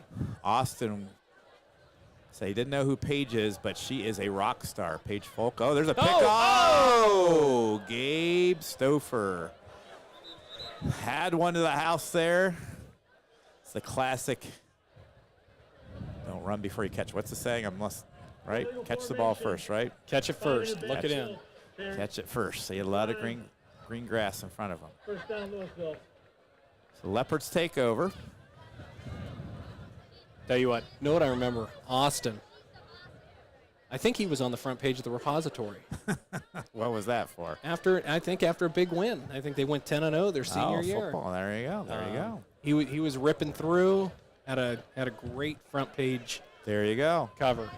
You linemen need more love on the front page. Never enough. No, Never enough. I just remember, I'll just say Alabama. Austin got me a Leopard shirt, Alabama on the back, because I think it was a play we called a lot. So, great young man, getting older now. All right, Leopards take over. I think Tate Aljancic is that quarterback there. Who did some kicking night. Gives off there to Cam Doherty, who muscles forward for a couple. Tate's junior, 6'3", lanky righty. Number 8. Plays hoops for the Leopards as well. Absolutely. I was going to say he can shoot it from the corner. There you go. Shoots almost as good as these two announcers here. Corey and I somebody has to play defense out there and take charges, right, Corey? Yeah. And when we're on the court, there's at least two of us. There you go. Aljancic slings one there, in and out of the hands of, I think that's Tate Golden. 3rd and 8. Running clock here, 10:26 and counting here. The Leopards next week travel to Glen Oak. They're home for the Green Bulldogs in week 8. Then face 4-1 South Range, defending state champions Division 5. And then host the Big Reds, Steubenville's first storied program, their first visit to Louisville. An out route Nice there, ball. caught by number 80, Colton Norris. Young sophomore son of Mike Norris. Tate Aljancic to Colt Norris. For a pick Brother of Aiden 5 Norris for getting his first Leopard reps here as a freshman. There's definitely a lot of talent coming up, Mac. Yep, they're cutting their teeth tonight here. And I know it's tough to stomach this kind of game, but these are where you're getting your growing pains, and hopefully we're going to continue to grow. We're going to work at it, and this is something we can build upon here. High snap there. Aljancic scrambles around, gets to the corner, slings one, just misses Tate Gold on a little Patrick Mahomes sidearm sling. Pass intended for number 5, Tate Gold. And the Panthers going to take over here. 9:15 here and counting. I'm sure you're going to see a lot of new numbers out there on both sides there. As I'm scanning my roster, see Eden Macbeth playing some outside backer. Gentlemen, there was a Motorola phone found at the concession stand. Motorola phone. If you left one, come visit the concession stand. You an Apple phone guy? Yeah, you think it was a Razor? I'm a Motorola guy there. Old school. So keep there by the quarterback. Laubacher. Evan Laubacher. Laubacher's a Perry name. That is. think Mike teaches over there. There you go. Remember that name. Long definitely. time Yeah. basketball official. You got KC Laubacher. There you go. So actually, like I said, I started my teaching career at Perry. My uncle, Tom Klebeck, who was a Leopard Stark County MVP, he actually started, as those Panthers listening out, started teaching at Perry back in the early 1970s under Tom Winkart. And do you know, before they got to Perry, where the Laubachers came from? Did they came from Ireland? They came from Malvern. Malvern, there you go. The cradle of athletes, as the streets, right? Malvern, That's right. blood in there. Leopard fans calling for a hold. Is Laubacher, is that Irish? What would that be? Maybe. Now, who's the reigning NBA MVP? Oh, Mac. Nikolai. Oh, isn't it the guy from Denver? Yeah. What's the Denver guy? Yeah, Luka Doncic is Yes. from Dallas, right? Yeah. Nikolai Jokic. Anyways, one from Slovenia. He's from Europe. Yeah, he's from Slovenia. Aljancic is actually Aljancic. Really? I told Will Aljancic heading to Finley he needs to go by Will Aljancic. He'd probably get a little more love in the media. I think he's a foreign import. So. Evan Laubacher on the carry and the first down for Perry. First down here, 7-14. Thanks for you listeners putting up with 37-yard line. my unique Aljancic perspective there. Blame that on my late great father, Andy. Do you know what my best Andy story is, Mac? I do know, but you can tell it. Yeah, so we were at church. I had just finished working really hard on a paper. How old are you at first? Fourth grade. Fourth grade. Fourth grade. They got meetings going on, and Andy asked if he could look at my paper that I just finished. I think Mom was practicing or had choir, and Andy looked at it, and it was done. It was done, ready to turn in, and he whipped out the red pen and marked it up and down, front and back, as I think cried on the inside because it was written. You had to go home. Oh, it's handwritten. It was handwritten. Handwritten. You had to go home and write it again. I wonder why I didn't print it off there. Now that's hard to resist as an English teacher to correction. All right, work on your penmanship. Did you write it in cursive or print? I think it was printed. All right, cursive is a lost art. How do kids sign their names now? You don't know cursive. Cursive's back. I think it took a 3-year break, but it's back now. A little overrated, I'm going to say. I could never write in cursive very well. Tell you what, Mrs. Hughes, North Nim, second grade, did a great job. Flowing. All right, give off there to number 42 for the Panthers, Caleb Hundley. Caleb Hundley with the pickup for the Panthers.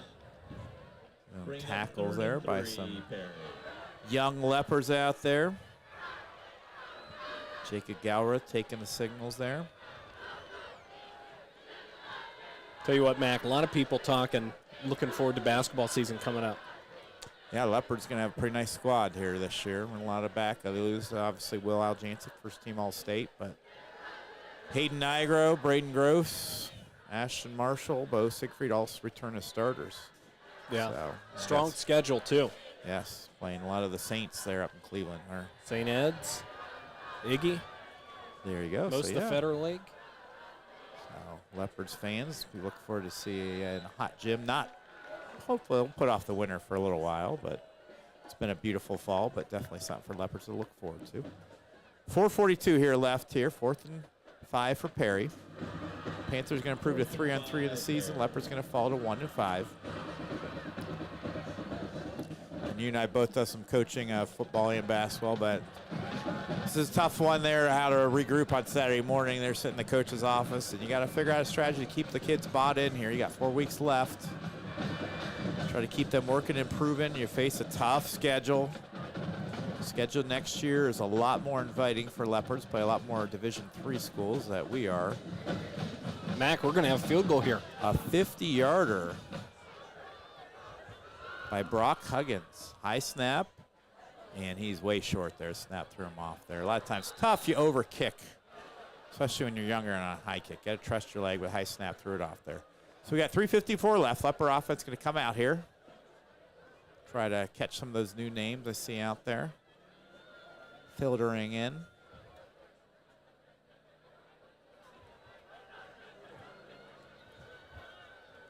See number 80 going out there. Oh, that's Colton Norris, I mentioned before. Nice catch. Led the JV team's been really exciting. They had a last-minute win over Green last week. Not Green last week. Who did we play last week? Lake. Last-minute win over Lake. They lost the last-minute heartbreaker at Hoover. So a lot of promise there. Got some freshmen playing up here, especially the JV level. Now Jancic rolls out, and he's going to sling one. Just misses Tate Golden. Intended for number Sideline. 5, Tate Golden.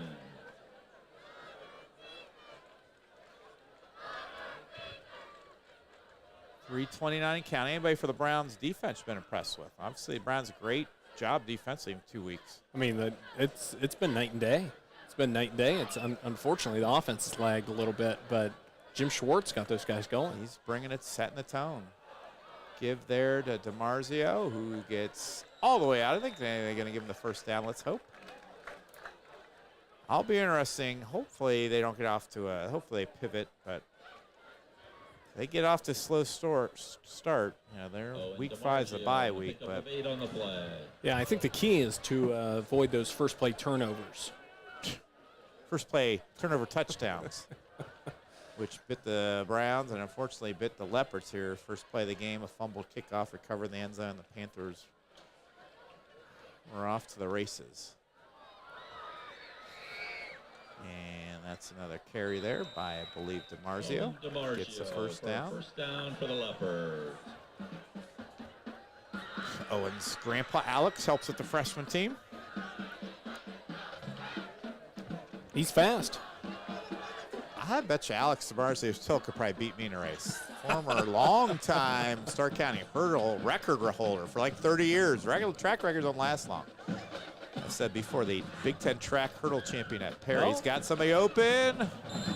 Through the hands, Austin Wade. Tell you what, another nice ball by Tate Aljancic, though. Tate's got a nice touch there. Sporting Brian Sipe's number. I don't know if he has any idea who Brian Sipe is, but. Now, Tate didn't play last year, right? Tate did not play last year, so he's back. It's great to see. Good to see him back, and that's the key thing is getting kids out of the hallways and onto the field there. I think that's going to be key for next year is just picking up certain kids, get those out. I'm sure Coach Kappas will be working, gets out. Fake to DiMarzio, rolling out to his right. Sling one over there. Nice catch there. I think that's not. That is number 26. Luke Seaman. Luke Seaman. His brother Zach Seaman playing at Washington Jefferson, get some playing time as a slot receiver. Played alongside his uncle, Aaron Seaman, back in the 80s. Here's the Perry trivia. Aaron Seaman took a punt to the house there. He lost, unfortunately, 14-7. Bill Kirshner, shout out to you. Made some big plays that game there for the Panthers. Just misses Seaman there on the hitch and go. That's intended for number 26, Luke Seaman. I was going to say, Luke Seaman's aunt was one of my favorite teachers of all time, Chris Stupek. Chris Stupek, that's right. Forgot about that connection. She's a great teacher, and then I got to teach with her right before she retired. Is that her great? Probably his great aunt. Yeah. Great aunt. Well, it's all aunts. It rounds up, I think. There rounds up. Come on. I did not know that connection. Must be connected to the Goulings there. Tate, scramble around, eyes downfield, floats one over. Austin Wade, great catch there. 18 seconds here. Let's hurry and get to the clock there. Get one play off here. Can the Leopards get another one off there? 8 seconds, 7 seconds. Tate hustles the team up to the line there. He wants to get a snap. I know Tate's. And that's going to be the ball game. So, week 6 in the books. I thank Corey Street for joining me for our unfortunately painful night of Leopard football. Saw some small building blocks.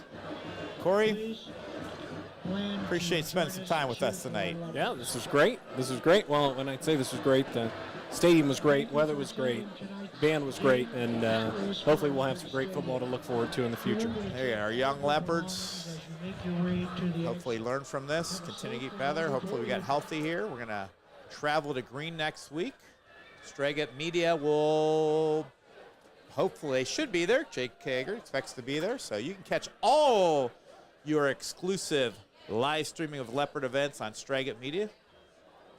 For our producers, Rob Johnson, Jake Taggart, my play-by-play partner here, Corey Street, this is Mac Aljancic. In the words of Joe Tate, have a good night, everybody.